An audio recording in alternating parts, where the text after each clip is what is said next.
Hi guys, it's Miss Maddox. Now in a perfect world, these videos would have been uploaded a little bit earlier and my scenery would not be my living room. It would actually be the classroom. But unfortunately, my daughter was sick most of the week. So as a result, we had to improvise.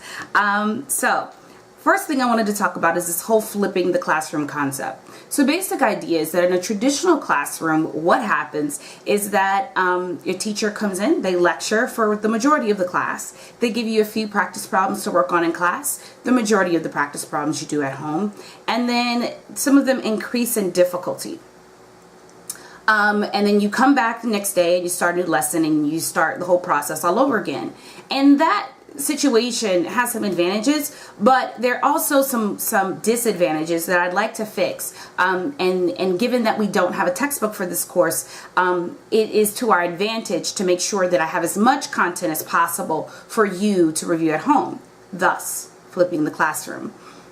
So one of the major reasons that I like to flip classroom is because flipping the classroom helps students who learn at different rates. Some students learn a lot slower than others, and they need to see things over and over again or repeat things over and over again. Where there's other students who are just smart whippersnappers, and whether that's for the entire course or for particular content, and they would like to be able to move ahead and to work on other things. So that's one of the advantages of flipping the classroom.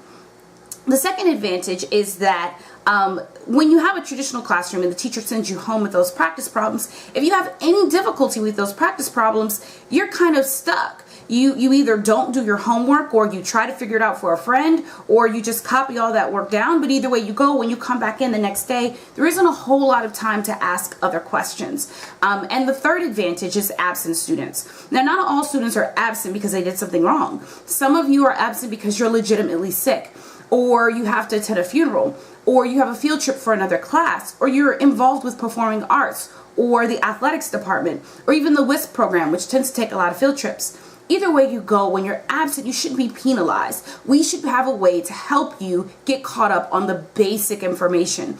Now, that doesn't mean that you're not responsible for the other information. It just means at least you have a baseline in which to start. So one of the greatest things about flipping the classroom, which basically means that my lectures are going to be delivered on video. And in terms of video, we mean usually somewhere between 3 to 5 minutes. Occasionally you'll hit a 7-minute video. Anytime it's 10 minutes, I always split it up into 2 separate pieces of content. Well, the nice advantage of that is that you get to pause, you get to rewind, you get to rewatch, you can fast forward through information you already know, and that's stuff you just don't get a chance to do within the classroom. As you see, once I get excited, I tend to talk a little fast, and some students are afraid to say, "Hey, Miss Maddox, if you could slow down, please." This gives you the opportunity to stop that and rewind that. But I still encourage you that if in class I talk too fast, to please slow it down. One of the ways that we make sure that you're understanding the information, or that you are working to understand the information, is we do something called a WISQ. It's capital WSQ. The W stands for watch, so while you're watching the videos, I'm expecting you to take Cornell-style notes. The S is for summary. At the end of watching the video, I'd like about a 2-sentence summary that tells me, in your words, what information you acquired. And it has to be in your own words. The last piece is the question. So the question piece is that online on Edmodo or a Google survey, either way you go, there will be a question for you to answer. The question is timestamped, so I'll know exactly when you answer it. But the goal is, it gives you an opportunity to answer a question or to ask a question about the content. Then the next day when you come in, we get to address those questions.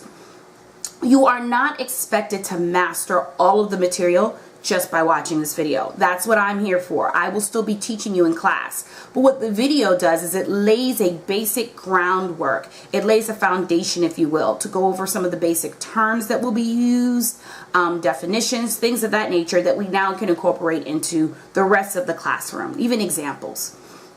So the question is, well, if you're doing these videos and you're teaching on the video, well, then you can't possibly be teaching in class, and that's Very far from the truth. We get to discuss the concepts, go over questions that you have. We get to move on to the higher level thinking questions, that the kinds you'll see on a test.